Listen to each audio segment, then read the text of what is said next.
வணக்கம். இது ஐபிசி தமிழின் செய்தி நேரம். முதலில் தலைப்புச் செய்திகள்.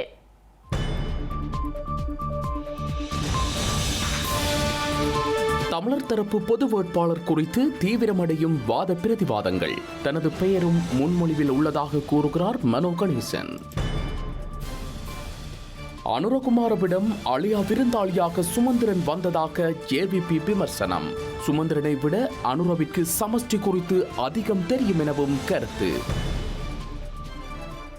ஸ்ரீலங்கா அரசு தலைவர் தேர்தலில் வேட்பாளர்களின் கட்டுப்பணத்தில் அதிரடி. 31 லட்சம் வரை கட்டுப்பணத்தை உயர்த்த அமைச்சரவை அனுமதி. யாழ்ப்பாணத்தின் பிரபல தேசிய பாடசாலையில் அதிர்ச்சிகர காசநோய் பரவல். நோய் பரவலின் காரணத்தை அறியும் ஆய்வுகளுடன் மாணவர்களுக்கு சிகிச்சை. இலங்கையில் தமிழர்கள் மீதான அநீதிக்கு காங்கிரஸ் மற்றும் திமுகவே காரணம். இந்திய பாதுகாப்பு அமைச்சர் ராஜ்நாத் சிங் தமிழகத்தில் குற்றச்சாட்டு. ஐநாவில் பலஸ்தீனத்திற்கு முழு உறுப்புரிமையை வழங்க ஆய்வுகள். காசாவின் ரஃபா மீது தரைவழி ராணுவ நடவடிக்கை திகதி முடிவு.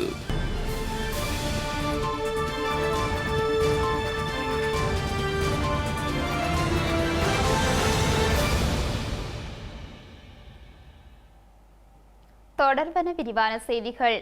இலங்கையில் ஸ்ரீலங்காவின் அரசு தலைவர் தேர்தலை மையப்படுத்திய அதிர்வுகள் இடம்பெற்று வரும் நிலையில் தமிழர்களின் அரசியல் பரப்பில் பொதுவான ஒரு தமிழ் வேட்பாளரை களமிறக்குவது தொடர்பான வாதி பிரதிவாதங்கள் இடம்பெற்று வருகின்றன.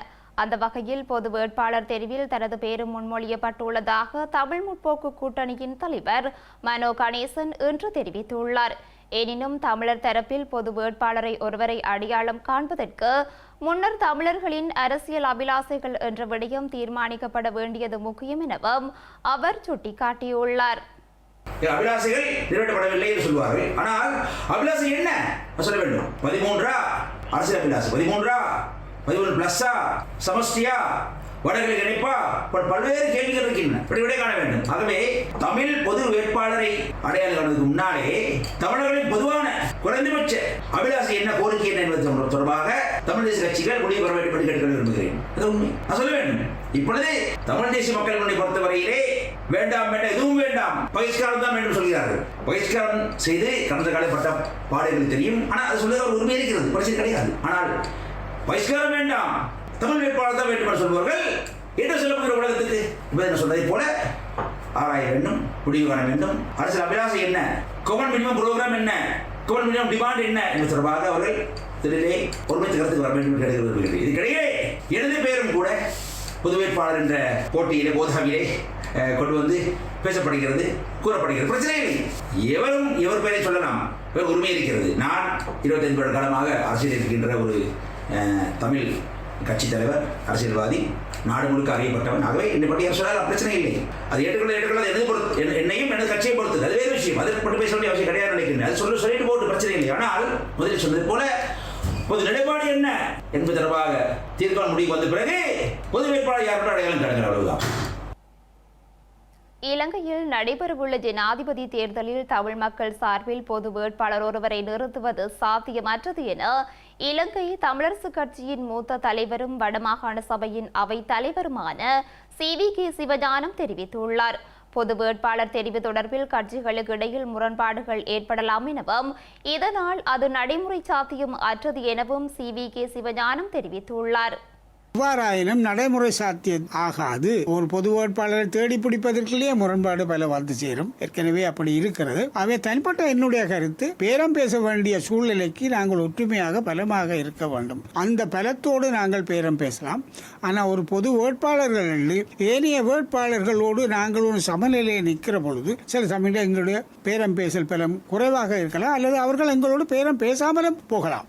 அவ்வாறு சூழ்நிலை இருப்பதாலே என்னுடைய தனிப்பட்ட கருத்து, இது பொது வேட்பாளரை தெரிவு செய்வதிலேயே முடங்கிவிடும் அல்லது சாத்தியமற்றதாக அமையும். அது பிரதேசவாதங்களுக்கு இடம் கொடுக்கக்கூடிய வாய்ப்பாக இருக்கும். தெரிவுக்கு எந்த கட்சி சார்ந்தால் எந்த கட்சி அந்த பேச்சுக்களுக்கு இடம் கொடுக்கக்கூடும். ஆகவே எல்லா விதத்திலும் பார்க்கிற பொழுது இது நடைமுறை சாத்தியமற்றது. என்னுடைய தனிப்பட்ட கருத்து. கட்சியினை கலந்து பேசி ஒரு முடிவுக்கு வரலாம். அதுக்கு பிறகு நாங்கள் அதனோடு உடன்படுவதோ இல்லையோ என்பதையும் தீர்மானிக்கலாம். இலங்கை மக்களின் வாக்குகளை பெற்று ஜனாதிபதியாக தெரிவு செய்யப்பட்ட ஒருவரின் ஊடாக தமிழ் மக்களின் பிரச்சினைகளுக்கு தீர்வு பெற்றுக்கொள்ள முடியாத நிலையில் இந்த ஆண்டு நடைபெறவுள்ள ஜனாதிபதி தேர்தலில் தமிழ் மக்கள் சார்பாக பொது வேட்பாளர் ஒருவரை நிறுத்துவது தவறானது என ஈழமக்கள் ஜனநாயக கட்சியின் ஊடக பேச்சாளர் ஐயாதுரை ஸ்ரீ ரங்கேஸ்வரன் சுட்டிக்காட்டியுள்ளார். தமிழ் மக்கள் சார்பில் பொது வேட்பாளர் நிறுத்தப்பட வேண்டும் என்ற கருத்துக்கள் முன்வைக்கப்படும் நிலையில் அவர் இதனை கூறியுள்ளார்.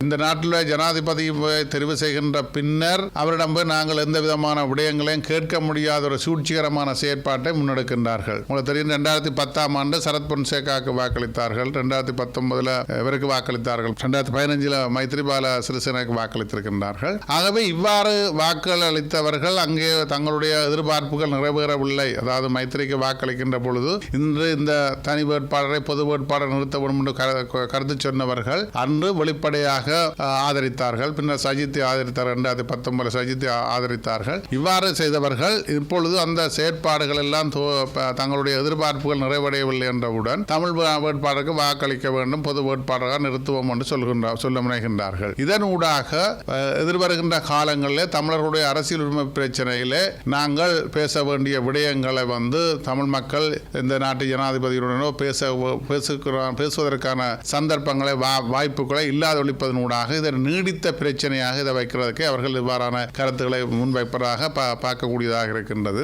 ஆகவே ஒரு தரப்பு சொல்கின்றார்கள், தமிழ் தேசியம் பேசுகின்ற கட்சி ஒரு தரப்பு சொல்கின்றார்கள் பொது வேட்பாளர் தேவையில்லை என்கின்ற ஒரு கருத்தை சொல்கின்றார்கள், சிலர் வேணுமென்று சொல்கின்றார்கள். ஆகவே மொத்தத்தில் ராமன் ஆண்டால் என்ன, ராவணன் ஆண்டால் என்ன, அல்லது கூட வந்த குரங்கு ஆண்டால் என்ன என்று இருக்காமல் நாங்கள் ஜனநாயக ரீதியில் இந்த நாட்டினுடைய தலைமகனை தெரிவு செய்வதன் ஊடாக நாங்கள் எல்லோரும் தமிழ் மக்கள் ஒரு தலைமையை தெரிவு செய்வதன் ஊடாக எங்களுடைய அரசியல் உரிமை சம்பந்தமாக பேசுவதற்கான முகாந்திரம் இருக்கின்றது. அதை விடுத்து நாங்கள் இவ்வாறான செயற்பாடுகளிலே தமிழ் பொது வேட்பாளருக்கு வாக்களிக்க போகணும், அதன் மேலே எங்களுடைய விகிதாசார எண்ணிக்கையின்படி அவ்வாறான ஒரு தேர்தலில் வெற்றி பெறுவதற்கான வாய்ப்புகள் இல்லை, அந்த சந்தர்ப்பங்கள் இல்லை என்பது எல்லாருக்கும் தெரிஞ்சபடியே. ஆகவே இந்த எங்களுடைய இருக்கின்ற இனப்பிரச்சனையை பேசி தீர்க்கின்றதுக்கு ஏற்ற ஒரு ஜனாதிபதியை நாங்கள் தெரிவு செய்கின்ற ஒரு தேவைப்பாடு இருக்கின்றது. ஆகவே நாங்கள் இந்த பொது வேட்பாளர் என்கின்ற கருத்தை நாங்கள் நிராகரிக்கின்றோம் என்பதை தெரிவிக்கிறோம். யாழ்ப்பாணத்தில் இடம்பெற்ற தேசிய மக்கள் சக்தியின் மாநாட்டிற்கு தமிழரசு கட்சியின் நாடாளுமன்ற உறுப்பினர் எம்.ஏ. சுமந்திரன் கலந்து கொண்டமை அவரது தனிப்பட்ட வருகை என தேசிய மக்கள் சக்தி தெரிவித்துள்ளது. தமிழ் மக்களின் பிரச்சினைகளுக்கு தமிழரசு கட்சியை விட தமது கட்சி முனைப்புடன் செயற்படுவதாகவும் எதிர்காலத்தில் ஆட்சி அதிகாரத்தை கைப்பற்றும் எனவும் ஜாலில் இடம்பெற்ற ஊடக சந்திப்பில் கட்சியின் யாழ் மாவட்ட அமைப்பாளர் இராமலிங்கம் சந்திரசேகர் நம்பிக்கை வெளியிட்டுள்ளார். டில்கோவில் நடந்த கூட்டத்திற்கு தான் சுமந்திரன் அவர்கள் வருகை தந்திருந்தார்கள். சுமந்திரன் வருகை தந்து அதன் பிறகு அடுத்த நாள் பத்திரிகைகளில் சுமந்திரன் என்னமோ அனுரகுமார் திசாநாயக்காவுக்கு பாடம் எடுத்தது போன்ற கதைகளை அள்ளி கொண்டு வருகின்ற ஒரு செய்தி இருக்கு. அதில் எந்த உண்மையும் கிடையாது. முதலில் நாங்கள் சொல்ல வேண்டும், நாங்கள் அரசியல் கட்சிகளுக்கு பொதுவான அழைப்பினை விடுத்திருந்தோமே தவிர சுமந்திரன் வாங்க அல்லது வேறாக்கள் வாங்க என்று தனித்தனியாக நாங்கள் யாருக்கும் அழைப்பு விடுக்கவில்லை. ஒன்று.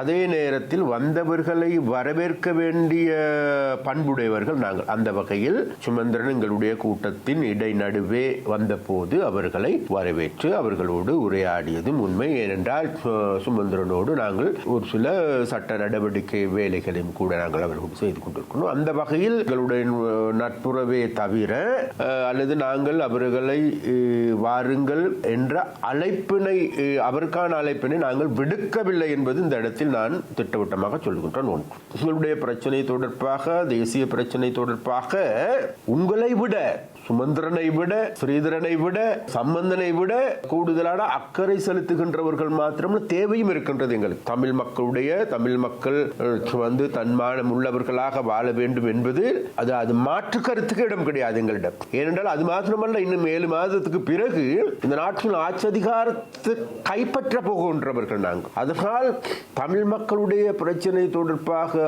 ஆழமாக பார்க்கின்ற ஒரு கட்சி என்ற வகையில் அதற்காக நாங்கள் மற்ற கட்சிகளை போன்று நாங்கள் அதை தருகின்றோம் இதை தருகின்றோம் என்று கூறிக்கொண்டு மக்களை விலை பேசுவதற்கோ மக்களோடு கொடுக்கல் வாங்கல் செய்வதற்கோ நாங்கள் வரவில்லை.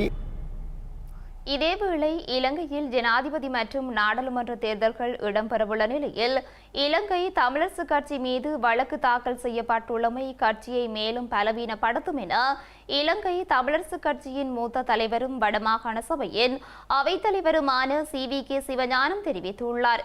எனவே கட்சிக்குள் காணப்படும் முரண்பாடுகளை கைவிட்டு வழக்கினை மீளப்பெறுவதனூடாகவே கட்சியை இயங்கு நிலைக்கு மீண்டும் கொண்டுவர முடியும் என அவர் கூறியுள்ளார்.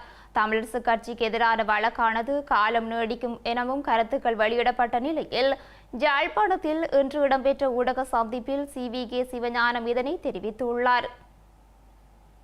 தேர்தலோ ஜனாதிபதி தேர்தலோ வருகிற பொழுது எங்களுடைய கட்சி ஒரு பலவீனமான நிலையிலே, ஒரு செயல்பாடற்ற நிலையிலே, இயங்கு நிலை இல்லாத நிலையில் ஒரு இருக்கக்கூடிய சூழ்நிலை உருவாகிறது. இதையும் தவிர்க்கப்பட வேண்டும். கட்சியும் உடனடியாக இயங்கு நிலைக்கு கொண்டு வரப்பட வேண்டும் என்றால் எங்களுடைய கருத்து வேறுபாடுகளை மறந்து இப்பொழுது நாங்கள் பேசிக் கொண்டிருக்கிற பரஸ்பர குற்றச்சாட்டுகளை தவிர்த்து கொண்டு அதனுடைய எல்லாரும் அவற்றை தவிர்த்து கொண்டு ஒரு ஒற்றுமையான நிலைக்கு வந்து இந்த வழக்கை முடிவுக்கு கொண்டு வர வேண்டும் என்பதோடு எங்களுடைய யாப்பு முறைப்படியான யாப்பு திருத்தமான யாப்பு, அதாவது மூல யாப்புடன் 2008ஆம் ஆண்டு மேற்கொள்ளப்பட்ட திருத்தம் மற்றும் 2010ஆம் ஆண்டு மேற்கொள்ளப்பட்ட முழுமையான திருத்தங்களை திருத்தம் செய்த வரைவு யாப்பு என்னிடம் இருக்கிறது. கட்சி தலைவர் மாவை சேனாதிராஜாவும் இருக்கிறது.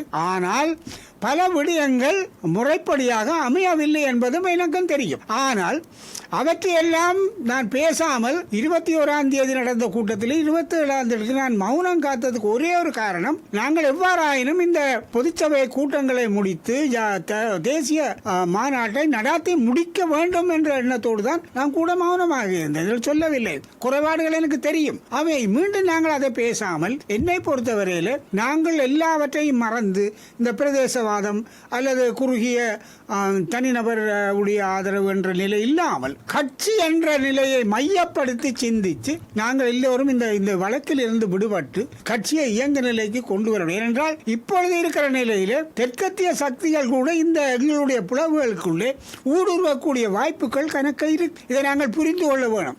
அதையும் புரிந்து கொண்டு ஒரு தீர்க்கமான யாப்புல பிழை இருக்கு, அமலாக்கத்தில் பிழை இருக்கு, அதை நாங்கள் பேசி தீர்க்கலாம் என்று எனக்கு நம்பிக்கை இருக்கு. அவ்வாறு ஏதாவது யாப்பு கருத்து இருந்தால் நாங்கள் கூடி பேசுவோம். ஆனால் அதை இப்பொழுது நீதிமன்றம் ஊடாக கூட்டி கட்சியை கட்டுப்படுத்துகிற நிலையில இருந்து அதை விடுவிக்கிறதுக்கான செயல்பாடுகளை எங்களுடைய கட்சி உறுப்பினர்கள் முழுமையாக அர்ப்பணித்து பேதங்களை தவிர்த்து மறந்து ஒன்றிணைந்து செயல்பட வேண்டும். மேலும் எந்த இடையீட்டு மனுவை எங்களுடைய கட்சி சார்ந்தவர்கள் அதில் சம்பந்தப்படக்கூடாது, அதை தவிர்த்து கொள்ளுங்கள் என்று மிக வினயமாக நான் கேட்டுக்கொள்ள விரும்புகின்றேன். யாழ்ப்பாணத்தில் உள்ள ஆண்கள் தேசிய பாடசாலை ஒன்றில் கல்வி கற்கும் மாணவர்கள் சிலருக்கு காசநோய் கண்டறியப்பட்டுள்ளமை கரிசனையை ஏற்படுத்தியுள்ளது.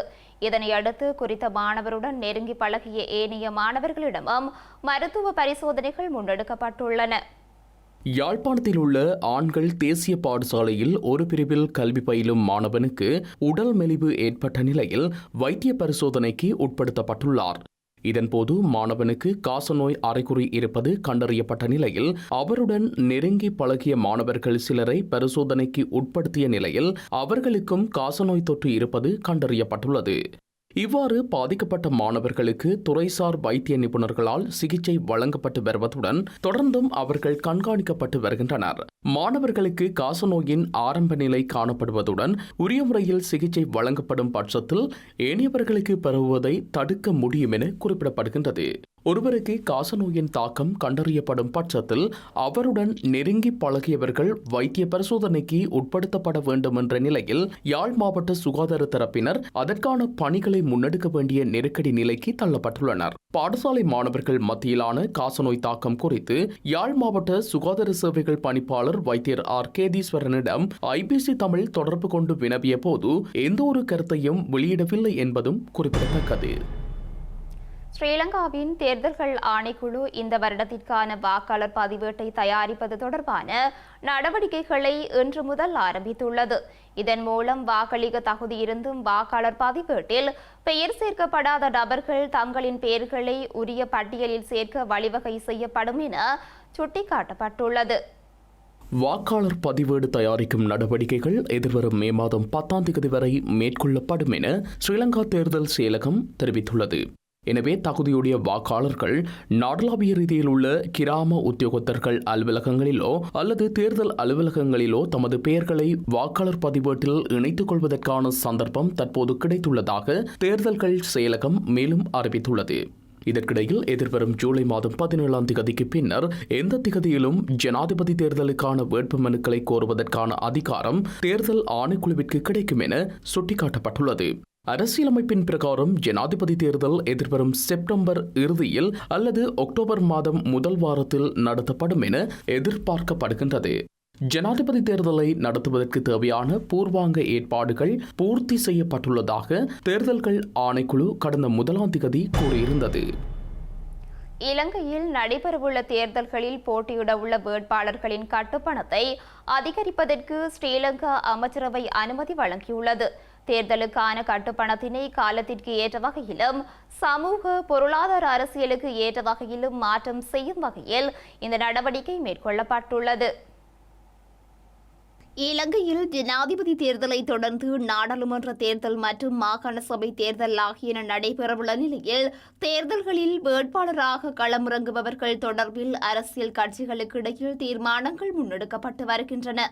இந்த நிலையில் குறித்த 3 தேர்தல்களுக்கான கட்டுப்பணத்தை காலத்திற்கு ஏற்ற வகையிலும் சமூக பொருளாதார அரசியலுக்கு ஏற்ற வகையிலும் மாற்றம் செய்வது தொடர்பில் ஸ்ரீலங்கா ஜனாதிபதி ரணில் விக்ரமசிங்க மற்றும் நீதியமைச்சர் விஜயதாச ராஜபக்ஷ ஆகியோர் முன்வைத்த யோசனைக்கு அமைச்சரவை அனுமதி வழங்கியுள்ளது. இதன்படி 1981ஆம் ஆண்டின் 15ஆம் இலக்கு ஸ்ரீலங்கா ஜனாதிபதி தேர்தல் சட்டத்திற்கு அமைய அங்கீகரிக்கப்பட்ட ஒரு அரசியல் கட்சி சார்பில் களமிறங்கும் வேட்பாளர் ஒருவரின் கட்டுப்பணம் 2.6 மில்லியன் ரூபாவாகவும் சுயேட்சை வேட்பாளர் ஒருவரின் கட்டுப்பணம் 3.1 மில்லியன் ரூபாவாகவும் அதிகரிக்கப்பட்டுள்ளது. 1981ஆம் ஆண்டின் 1ஆம் இலக்க நாடாளுமன்ற தேர்தல் சட்டத்திற்கு அமைய அங்கீகரிக்கப்பட்ட ஒரு அரசியல் கட்சியின் வேட்பாளர் ஒருவரின் கட்டுப்பணம் 11,000 ரூபாவாகவும் சுயேட்சை குழு வேட்பாளர் ஒருவரின் கட்டுப்பணம் 16,000 ரூபாவாகவும் அதிகரிக்கப்பட்டுள்ளது. அத்துடன் 1988ஆம் ஆண்டின் 2ஆம் இலக்க மாகாண சபை தேர்தல் சட்டத்திற்கமைய அங்கீகரிக்கப்பட்ட அரசியல் கட்சி ஒன்றின் வேட்பாளருக்கான கட்டுப்பணம் 6,000 ரூபாவினாலும் சுயேட்சை குழு வேட்பாளர் ஒருவரின் கட்டுப்பணம் 11,000 ரூபாவினாலும் அதிகரிக்கப்பட்டுள்ளது. இலங்கையில் கடந்த 2022ஆம் ஆண்டு ஏற்பட்ட பாரிய பொருளாதார நெருக்கடி காரணமாக ஆரம்பிக்கப்பட்ட காலிமுகத்திடல் போராட்டத்தின் 2ஆம் ஆண்டு இன்று நினைவு கூறப்பட்டுள்ளது. இதனை முன்னிட்டு இன்று கோட்டை தொடருந்து நிலையத்திற்கு முன்பாக மக்கள் பேரவைக்கான இயக்கத்தின் ஏற்பாட்டில் அரசு எதிர்ப்பு ஆர்ப்பாட்டம் நடத்தப்பட்டுள்ளது. இலங்கையில் ஏற்பட்ட பொருளாதார நெருக்கடி காரணமாக கடந்த 2022ஆம் ஆண்டு ஏப்ரல் மாதம் 9ஆம் திகதி அப்போதைய ஸ்ரீலங்காவின் ஜனாதிபதி கோட்டபாய ராஜபக்ஷ மற்றும் அவரது அரசாங்கத்திற்கு எதிராக காலிமுகத்திடலில் பாரிய மக்கள் போராட்டம் முன்னெடுக்கப்பட்டது. காலிமுகத்திடல் போராட்டத்தின் மீது அப்போதைய ஸ்ரீலங்கா பிரதமர் மஹிந்த ராஜபக்சவின் ஆதரவாளர்கள் வன்முறை தாக்குதல்களை மேற்கொண்ட பின்னணியில் கடந்த 2022ஆம் ஆண்டு மே மாதம் 9ஆம் திகதி அவர் பதவி விலகியிருந்தார். இதனைத் தொடர்ந்து ஆட்சி மாற்றம் ஏற்பட்டதோடு அப்போதைய ஸ்ரீலங்கா பிரதமர் கோட்டபாய ராஜபக்சவும் பதவி விலகியிருந்தார். இந்த நிலையில் காலிமுகத்திடல் போராட்டம் ஆரம்பிக்கப்பட்டு இன்றுடன் 2 ஆண்டுகள் பூர்த்தியாகியுள்ளன.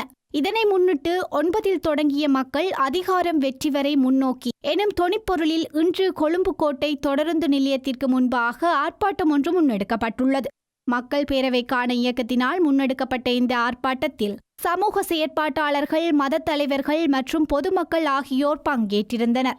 இதனால் குறித்த பகுதியில் பதற்ற நிலை ஏற்படுவதை தவிர்க்கும் வகையில் ஸ்ரீலங்கா காவல்துறையினர் வரிசைப்படுத்தப்பட்டிருந்ததோடு நீர்த்தாரை பிரயோக வண்டிகளும் தயார் நிலையில் வைக்கப்பட்டிருந்தமை குறிப்பிடத்தக்கது. இலங்கையில் இந்த ஆண்டு தேர்தல் நடைபெறவுள்ள ஜனாதிபதி தேர்தலில் ஸ்ரீலங்கா பொதுஜன பெரமுனவை பிரதிநிதித்துவப்படுத்தும் வேட்பாளர் ஒருவர் நிச்சயம் களமிறங்குவார் என அந்த கட்சியின் தலைவர் மஹிந்த ராஜபக்ஷ நம்பிக்கை வெளியிட்டுள்ளார். எனினும் குறித்த வேட்பாளர் யார் என்பது தொடர்பான தீர்மானம் இதுவரை மேற்கொள்ளப்படவில்லை என அவர் தெரிவித்துள்ளார்.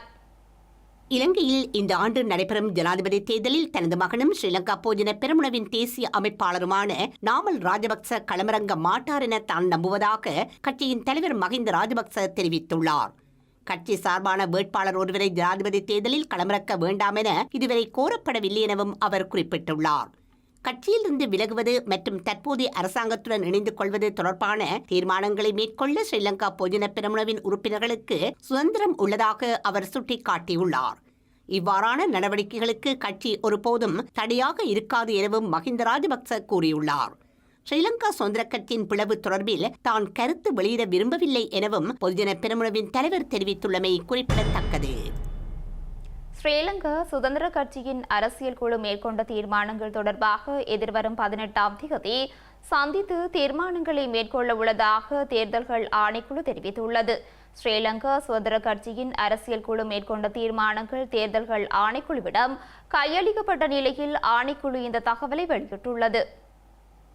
ஸ்ரீலங்கா சுதந்திர கட்சியின் அரசியல் குழுவினால் மேற்கொள்ளப்பட்ட புதிய நியமனங்கள் தொடர்பாக கட்சியின் தேசிய அமைப்பாளர் துமிந்து திசாநாயக்க, பொருளாளர் லசந்த அழகியவண்ண மற்றும் வீரகுமார திசாநாயக்க ஆகியோரால் தேர்தல்கள் ஆணைக்குழுவிடம் நேற்று அறிவிக்கப்பட்டது. ஸ்ரீலங்கா சுதந்திர கட்சியின் அரசியல் குழு கூட்டம் கட்சியின் மூத்த உப தலைவர் நிமல் ஸ்ரீ பலடி சில்வா தலைமையில் நடைபெற்றதுடன் இதில் முன்னாள் ஜனாதிபதி சந்திரிக பண்டாரநாயக்க குமாரதுங்கவும் பார்வையாளராக கலந்து கொண்டார். இந்த விசேட அரசியல் குழு கூட்டத்தில் கட்சியின் பதில் தலைவராக அமைச்சர் நிமல் ஸ்ரீ பலடி சில்வா நியமிக்கப்பட்டிருந்ததுடன் அது தொடர்பாக தேர்தல்கள் ஆணைக்குழுவிடம் அறிவிக்கப்பட்டுள்ளது. ஸ்ரீலங்கா சுதந்திர கட்சியின் அதிகார போட்டி தீவிரமடைந்துள்ள நிலையில் ஸ்ரீலங்கா சுதந்திர கட்சியின் முன்னாள் தலைவர் மைத்திரிபால சிறிசேன வெளிநாடு பயணமாகியுள்ளார். கட்டுநாயக்க விமான நிலையத்திலிருந்து தாய்லாந்தின் பேங்காக் நகருக்கு தாய் ஏர்வேஸ் G308 விமானத்தில் நள்ளிரவு 12:55 மணிக்கு மைத்திரிபால சிறிசேன பயணமானதாக விமான நிலைய பொறுப்பதிகாரி தெரிவித்தார். மைத்திரிபால சிறிசேனவுடன் மேலும் 9 பேர் கொண்ட குழுவும் சென்றுள்ளதாக கூறப்படுகின்றது. தற்போது ஸ்ரீலங்கா சுதந்திர கட்சியின் தலைமையகத்திற்குள் பிரவேசிக்க மைத்திரிபால சிறிசேனவிற்கு தடை விதிக்கப்பட்டுள்ள அதேவேளை ஸ்ரீலங்கா சுதந்திர கட்சியின் உரிமை மற்றும் தீர்மானங்கள் தொடர்பில் தற்போது நீதிமன்றங்களில் பல வழக்குகள் நிலுவையில் உள்ளமையும் குறிப்பிடத்தக்கது. ஸ்ரீலங்காவின் அரச காணி கட்டளை சட்டத்தின் ஏற்பாடுகளின் கீழ் காங்கேசந்துறையில் ஸ்ரீலங்கா துறைமுக அதிகார சபைக்கு காணியை ஒப்படைப்பதற்கு துறைமுகங்கள், கப்பல் துறை மற்றும் விமான சேவைகள் அமைச்சர் நிமல் ஸ்ரீ பாலடி சில்வா சமர்ப்பித்த யோசனைக்கு அமைச்சரவை அங்கீகாரம் வழங்கியுள்ளது. ஸ்ரீலங்கா துறைமுக அதிகார சபையினால் காங்கேசந்துறை துறைமுகத்தை அபிவிருத்தி செய்வதற்காக ஸ்ரீலங்கா சீமேந்து கூட்டு தாபனத்திற்கு சொந்தமான 50 ஏக்கர் காணியை கையகப்படுத்துவதற்கு அல்லது கொள்வனவு செய்வதற்கு கடந்த 2014ஆம் ஆண்டு டிசம்பர் மாதம் 12ஆம் தேதி இடம்பெற்ற அமைச்சரவை கூட்டத்தில் அங்கீகாரம் வழங்கியிருந்தது. அதற்கமைய ஸ்ரீலங்கா துறைமுக அதிகார சபைக்கு இந்த காணியை ஒப்படைப்பதற்காக அரசின் பிரதான விலை மதிப்பீட்டாளரின் மதிப்பீட்டிற்கு அமைய முற்பண கொடுப்பனவாக 52 மில்லியன் ரூபாய் ஸ்ரீலங்கா துறைமுக அதிகார சபையால் தற்போது ஸ்ரீலங்கா சீமேந்து கூட்டு தாபனத்திற்கு செலுத்தப்பட்டுள்ளது.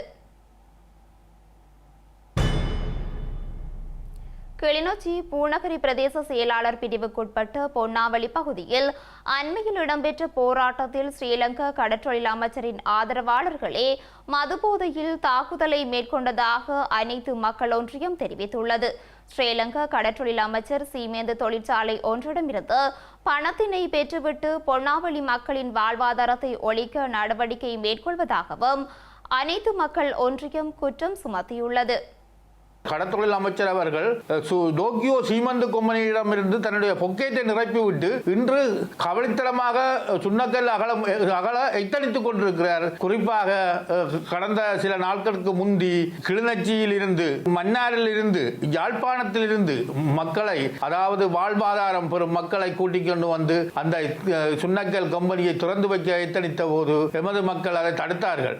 தடுக்கும் பொழுது ஒரு அமைச்சர், ஒரு கடத்தொழில் அமைச்சர், அதாவது கிளிநொச்சி மாவட்டத்தினுடைய ஒருங்கிணைப்பு குழு தலைவர், அவர் கூட இன்று இந்த வாரங்கள் எமது மக்களை தாக்கி இருக்கிறார். அவர் எமது மக்களை தன்னுடைய கையால் தாக்கி எமது மக்களை விரட்டி அந்த இடத்துக்குள் சென்று அந்த இடத்தில் அந்த சின்னக்கல் அகழ்வை நிகழ்வை ஆரம்பித்து அங்குள்ள காணி அளவை திரைக்களத்தை விட்டு அளந்து அந்த இடங்களை டோக்கியோ சீமந்து கொம்பனியிடம் கையளிப்பதற்கு எத்தனித்த போது எமது மக்கள் அங்கு சென்று போராட்டத்தில் ஈடுபட்டார்கள். போராட்டத்தில் ஈடுபட்ட மக்களை தாக்கினார். தாக்கி போட்டு இப்பொழுது சொல்லுகிறார் சொல்கிறார், மக்கள் தான் மதுபோதையில் நின்றார்கள், மக்கள் தான் அமைச்சரை தாக்கினார்கள். அது சுத்தமான பொய். மதுபோதையில் நின்றவர்களுடைய பெயர் விவரங்கள் தேவை என்றால் நாங்கள் தர தயாராக இருக்கின்றோம். மதுபோதையில் நின்றவர்கள் அமைச்சருடன் வந்தவர்கள் தான் மதுபோதையில் நின்று அகிம்சை வழியில் போராடின மக்களை தாக்கினார்கள். இலங்கைக்கான பயண ஆலோசனைகளை பிரித்தானியா புதுப்பிக்க நடவடிக்கை எடுத்துள்ளமை தொடர்பில் துறைசார் நிபுணர்கள் அதிருப்தி வெளியிட்டுள்ளனர். இந்த பயண ஆலோசனைகளில் மேலும் சில மாற்றங்கள் மேற்கொள்ளப்பட வேண்டும் எனவும் அவர்கள் வலியுறுத்தியுள்ளனர். இலங்கைக்கான பயண ஆலோசனைகளை பிரித்தானியா அண்மையில் புதுப்பித்திருந்தது.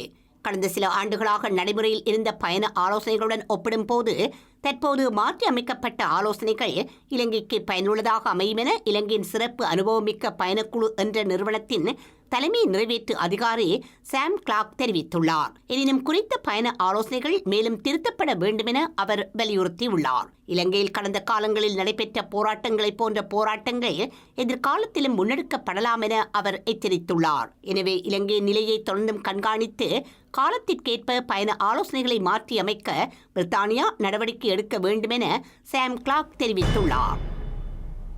ஸ்ரீலங்காவின் முன்னாள் சுகாதார அமைச்சர் கெகலிய ராம்புக்வெலவை விளக்கமறியலில் வைக்குமாறு மாளிகாகந்தை நீதவான் நீதிமன்றம் பிறப்பித்த உத்தரவை சவாலுக்கு உட்படுத்தும் மனு தொடர்பாக தீர்மானிப்பதற்கு மேன்முறையீட்டு நீதிமன்றம் திகதி நிர்ணயித்துள்ளது. இந்த எழுத்தாணை மனுவை விசாரணைக்கு எடுத்துக் கொள்வதா இல்லையா என்பது தொடர்பான தீர்மானத்தை எதிர்வரும் 30ஆம் திகதி மேன்முறையீட்டு நீதிமன்றம் அறிவிக்கும் எனவும் தெரிவிக்கப்பட்டுள்ளது. தரமற்ற மனித இம்யூனோகுளோபின் குப்பிகளை இறக்குமதி செய்ததில் இடம்பெற்ற ஊழல் தொடர்பான வழக்கு விசாரணைகள் நிறைவடையும் வரை கெஹலிய ரம்புக்வெல்லவை விளக்கமறியலில் வைக்குமாறு பொதுச் சொத்து சட்டத்தின் கீழ் மாளிகாகந்தை நீதவான் நீதிமன்றம் உத்தரவு பிறப்பித்திருந்தது. இந்த உத்தரவை செல்லுபடியாக்குமாறு கோரி முன்னாள் அமைச்சர் மேன்முறையீட்டு நீதிமன்றத்தில் எழுத்தாணை மனு ஒன்றை தாக்கல் செய்துள்ளார். இதேவேளை ரம்புக்வெல்லவின் இந்த மனு தொடர்பில் தலையிட்டு உண்மைகளை முன்வைக்க நீதிமன்றம் அனுமதி வழங்க வேண்டும் என கோரி இலங்கை சட்டத்தரணிகள் சங்கம் இடையீட்டு மனு ஒன்றை தாக்கல் செய்துள்ளது. இந்த மனு ஊடாக கெஹலிய ரம்புக்வெல்லவின் எழுத்தாணை மனுவை நிராகரிக்குமாறும் இலங்கை சட்டத்தரணிகள் சங்கம் கோரியுள்ளது. தேசிய பாதுகாப்பு தொடர்பான ஸ்ரீலங்கா ஜனாதிபதியின் சிரேஷ்ட ஆலோசகர் மற்றும் ஜனாதிபதி செயலகத்தின் பிரதானியுமான சாகல ரட்நாயக்கவை விசாரணைக்கு உட்படுத்துமாறு கோரி குற்றப்புலனாய்வு திணைக்களத்தில் முறைப்பாடு செய்யப்பட்டுள்ளது. ஊழல் மோசடிக்கு எதிரான பிரஜைகள் பலம் என்னும் அமைப்பின் தலைவர் ஜாமினி கமந்த துஷார இந்த முறைப்பாட்டை மேற்கொண்டுள்ளார். இலங்கைக்கு தரமற்ற மருந்துகளை இறக்குமதி செய்த குற்றச்சாட்டில் ஸ்ரீலங்காவின் முன்னாள் சுகாதார அமைச்சர் கெஹலிய ரம்புக்வெல்லவை கைது செய்யுமாறு வலியுறுத்தி கடந்த காலங்களில் ஊழல் மோசடிக்கு எதிரான பிரஜைகள் பலம் எனும் அமைப்பு பல போராட்டங்களை முன்னெடுத்திருந்தது. இதற்கமைய தற்போது அவர் கைது செய்யப்பட்டு விளக்கமறியலில் வைக்கப்பட்டுள்ளார். இந்த நிலையில் தரமற்ற மருந்து இறக்குமதி தொடர்பான விசாரணைகள் 100 நாட்களுக்கு மேலாக முன்னெடுக்கப்பட்டு வருவதாக அந்த அமைப்பின் தலைவர் ஜாமினி கமந்த துஷார சுட்டிக்காட்டியுள்ளார். குறித்த குற்றச்சாட்டு தொடர்பில் பொறுப்பு கூற வேண்டிய சில அரசு அதிகாரிகளை கைது செய்ய ஸ்ரீலங்கா அரசாங்கம் தவறியுள்ளதாகவும் அவர் குற்றப்புலனாய்வு திணைக்களத்தில் மேற்கொண்ட முறைப்பாட்டில் குறிப்பிட்டுள்ளார். வரலாற்று சிறப்புமிக்க ஜாழ்ப்பாணம் மானிப்பாய் மருதடி விநாயகர் ஆலய சப்பரத வெள்ளோட்டம் நாளைய தினம் இடம்பெறவுள்ளது. இதன்போது சப்பரத்தினை வடிவமைத்தவர்களுக்கான கௌரவிப்பு நிகழ்வும் இடம்பெறவுள்ளது. யாழ்ப்பாணம் மானிப்பாய் மருதடி விநாயகர் ஆலய சப்பரத வெள்ளோட்டம் நாளை மாலை 4 மணிக்கு இடம்பெற்று இரவு 8:30 மணியளவில் சப்பரத்தை வடிவமைத்தவர்களுக்கான மதிப்பளிக்கும் நிகழ்வு இடம்பெறவுள்ளது. சப்பரத்தை வடிவமைத்த சங்குவேலி பழனி சிற்பாலய ஆசாரிக்கு விஸ்வகர்ம வித்தகன் எனும் சிறப்பு பட்டம் வழங்கி வைக்கப்படவுள்ளது. ஆலய தர்மகத்தா சபை செயலாளர் து பிரதீபன் தலைமையில் இடம்பெறவுள்ள மதிப்பளிப்பு நிகழ்வில் யாழ் பல்கலைக்கழக தமிழ்துறை சிரேஷ்ட விரிவுரையாளர் இ குமரனும் சிவபூமி அறக்கட்டளை தலைவர் செஞ்சொற் செல்வர் கலாநிதி ஆர் திருமுருகனும் கோப்பாய் ஆசிரியர் கலாசாலை முதல்வர் சந்திரமௌலீசன் லலீசன் ஆகியோரும் கலந்து கொள்ளவுள்ளனர். இதேவேளை வருடாந்த மகோற்சவ திருவிழாவின் தேர் திருவிழா எதிர்வரும் சித்திரை புத்தாண்டு தினமான 14ஆம் திகதி நடைபெறவுள்ளமையும் குறிப்பிடத்தக்கது. மேலும் சில உள்ளூர் செய்திகள் தொடர்கின்றன.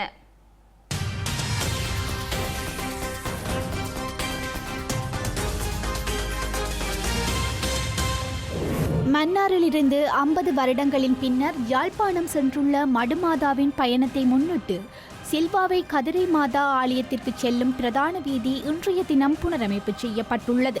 குறித்த வீதியினை தற்காலிகமாக புனரமைப்பு செய்து தருமாறு ஆலயத்தினர் முன்னாள் நாடாளுமன்ற உறுப்பினர் ஈஸ்வரபாதம் சரவணபவனிடம் வேண்டுகோள் விடுத்த நிலையிலேயே குறித்த வீதி இன்றைய தினம் புனரமைப்பு செய்யப்பட்டுள்ளது.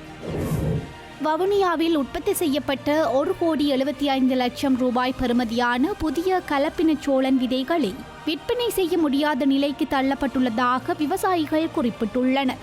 தொடர்ந்தும் இந்த நிலை நீடித்தால் அதன் முளைத்திறன் குறைவடைந்து அவற்றை கைவிட வேண்டிய நிலை ஏற்படும் என விவசாயிகள் கவலை வெளியிட்டுள்ளனர். கட்பட்டி பகுதியில் இருந்து நாகவில்லு பகுதிக்கு அனுமதி பத்திரமின்றி சட்டவிரோதமான முறையில் பீடி இலைகளை கடத்த முற்பட்ட ஒருவர் புத்தளம் பிராந்திய போக்குவரத்து காவல்துறையினரால் கைது செய்யப்பட்டுள்ளார். இதன்போது 17 உரைகளில் 500 கிலோகிராம் பீடி இலைகள் கைப்பற்றப்பட்டுள்ளன. குறித்த பீடி இலைகள் சுமார் 30 லட்சம் ரூபாய்க்கும் அதிக பெறுமதி உடையது என குறிப்பிடப்பட்டுள்ளது. மலேக பெருந்தோட்ட தொழிலாளர்களுக்கு நியாயமான சம்பள உயர்வு கிடைக்கப்பெறுவதற்கு சர்வதேச தொழிலாளர் சம்மேளனம் தனது அதிகார எல்லைக்குட்பட்ட வகையில் அனைத்து நடவடிக்கைகளையும் மேற்கொண்டுள்ளது. சர்வதேச தொழிலாளர் சம்மேளனத்தின் இலங்கை மற்றும் மாலைத்தீவு ஆகிய நாடுகளுக்கான இயக்குனர் ஜோனி சிம்சனிற்கும் தொழிலாளர் காங்கிரசின் பொதுச் செயலாளரும் நீர்வளங்கள் மற்றும் தோட்ட உட்கட்டமைப்பு வசதிகள் அபிவிருத்தி அமைச்சருமான ஜீவன் தொண்டமானிற்கும் இடையில் நேற்று மாலை கொழும்பு அமைச்சில் இடம்பெற்ற சந்திப்பின் போதே குறித்த விடயம் தொடர்பில் கலந்துரையாடினர். செய்திகளின் நிறைவாக இனி மீண்டும் தலைப்புச் செய்திகள்.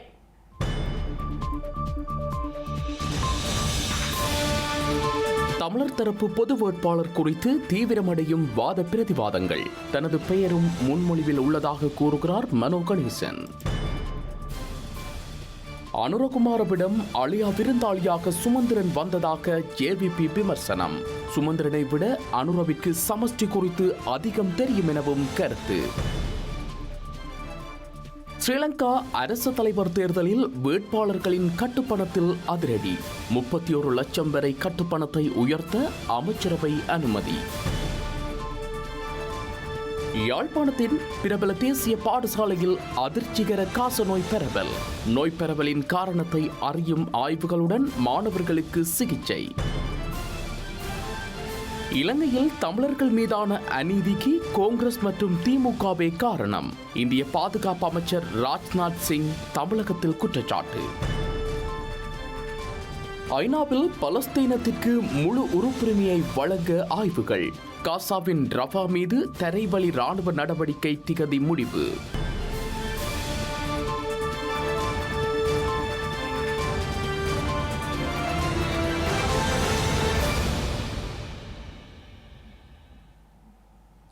இத்துடன் ஐபிசி தமிழின் செய்தி நேரம் நிறைவடைகின்றது. உடனுக்குடன் செய்திகளை அறிந்து கொள்ள ibctamil.com என்ற இணையதளத்தினை பார்வையிடுங்கள். வணக்கம்.